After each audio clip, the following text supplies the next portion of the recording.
by si zhodnotit dnešní zápas s Litvínovem?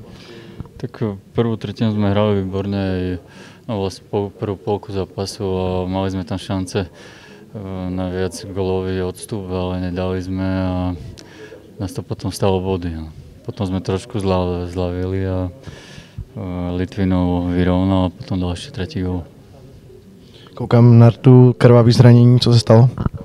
Dostal som okejko do tváře, ale nič vážné. Teď budeme hrát v Hradci Králové. S jakou taktikou tam jet? V čem jsou hlavní silní stránky Hradce? Tak my musíme s každým superom hrať zodpovedne dozadu a hrať na breaky a hrať bojovne a jedine tak sa môžeme dostať tam, kde chceme.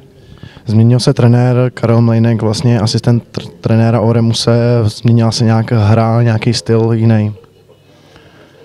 Tak v podstate zatiaľ ešte ani nie, však tréner je tu krátko a zatiaľ sme mali na jeden meeting, ale určite všetko bude postavené na tom, na tej bojovnosti a na korčulovaní.